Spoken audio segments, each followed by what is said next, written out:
Makadini rudzi. Hai ni kuno upenya. Ndasingodzoka zvekare pamuronga uno wedzidziso. Nguchida kupa chiziviso kumarudzi ose. Kudai rurimi runonzi umbeya, chohuvamba, rakabuda kana rakazivikana. Chikonzero rurimi urwu ngorurimi rakavamba kupuwa vanhu nomusiki. Kudai vanhu vagone kureva nomusiki uye vagone kureva ivo pachavo kana vagone kureva zvekare kumadanha. Saka rurimi iroro runokosha, runoyera, runonzi umbeya. Kana kuchidudzira shoko umbeya nemururimi redu rechikangozveko zvinobva zvareva chohuvamba. Saka rurimi iroro runonzi umbeya kana chohuvamba kana kuri kurududzira muchikangozveko. Mururimi urwu munobudisa zvido zvomusiki. Zvido zvomusiki ngorakunodudza dombo rechisimbiso. Saka rurimi urwu runokurudzirwa kuzivikana nengomi dzose dzinoreva vanhu mupasi. Chikonzero mururimi urwu mune nheyo yeruzivo rezvido zvomusiki. Mune dombo rechisimbiso. Uye mururimi urwu runobudisa pachena kunaka kwoumambo husvene. Runobudisa pachena zvido zvomusiki nehuronga hwomusiki kubva pakusika uko wakazadzisa zvinhu zvose mumadenga avo. Saka chikumbiro nehurudziro yangu kunesu kose kudai kogona kana kuvavarira kuva neruzivo nerurimi iroru, kugone kunzwisisa zvizhinji maringe nezvido zvomusiki kuburikidza rurimi iroro. Chikonzero ruri kuisa zvinhu zvose pachena, kubva pamusikirwo wezvinhu zvose zviri mumadenga avo ose. Umbeya ihwohwu huri kuzvipatsanura nekuzvitsanangura huchizvidonongodza kudai zvinyatsozivikana nekunzwisisika zvakanaka pachena uye zvakajeka. Saka hurudziro yangu ngoyo, ngakubambane pamwe kunzwisise kana kudzidze rurimi urwu. Iniwo ngokaruzarurirwa nomoyo muchena muhumambo huno husvene.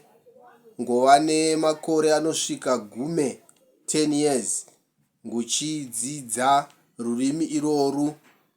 Uye zvizhinji zvanguri kureva nezvanguchadzidzisa maringe nohumambo husvene uhwo hwova mupasi, nguchadzidzisa nguchizvisenga kubva mururimi iroru runonzi umbeya, asi nguchizozvidudzira nekuzvitsanangura nguva kusenzesa rurimi runonzi chikangozveko. Chikonzero chikangozveko rurimi rakabuda muumbeya ihwohwu.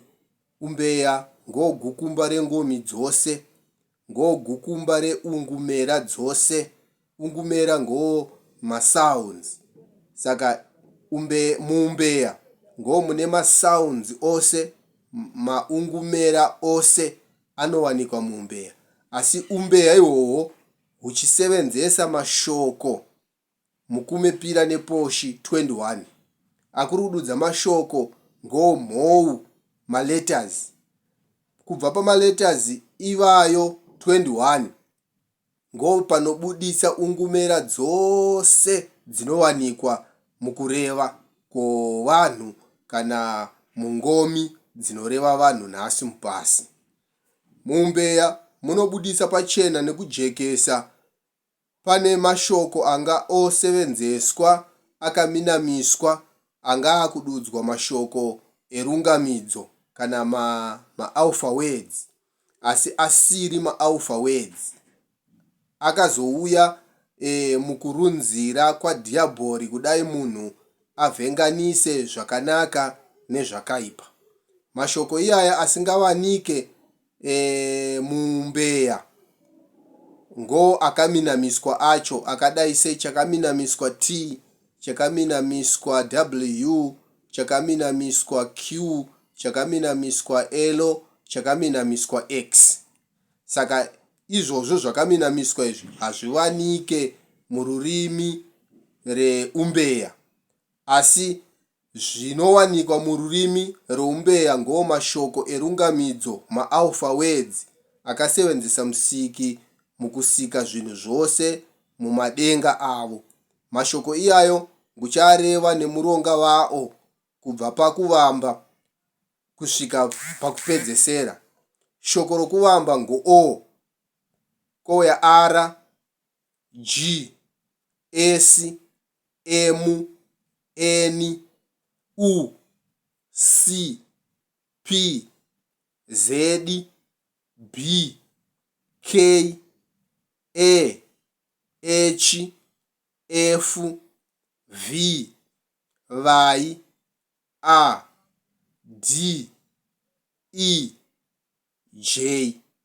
Iyaya mashoko aya ari mukumepira neposhi ngo anonzi mashoko erungamidzo, ma-alpha words, akasevenzesa musiki muponesi nyadenga samasimba ose mukusika zvinhu zvose zvinooneka nezvinozivikana navanhu mupasi. Saka ngo mashoko anobudisa zvekare ungumera dzose dzinobuda idzi mungomi dzakasiyana siyana dzinobva pamashoko iyaya, pasiri kusevenza zvakaminamiswa izvo 5 zvakazowedzerwa naDhiabhori paakazobudisa alphabet. Pakuwamba ainzi ma-alpha words. Satani Dhiabhori paakazorunzira munhu ngo paakazobheta ma-alpha words nema-false interpreted symbols, akaadudza ama-words ngo pakabva pazobuda alphabet.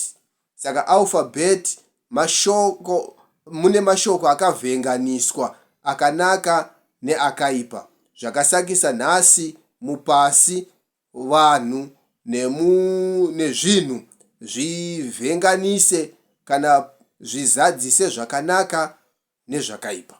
Saka isusu mumambo usvene muponesi wari kudzidzisa kugadzirise zvinhu kubva pakuminamiswa kwazvo, kuzvirungamise, kuchirumbira zvinhu zvopauvamba, kuburikidza rurimi irori chohuvamba umbeya ngo ruri kuburitsa pachena zvinhu zvose nezvazvinofanira kuva. Saka ngo mashoko angu angouya nawo nekuzivisa rudzi ngakudzidze umbeya, chikonzero ngomi dzose dziri muumbeya, mumbiri youmambo nhengo.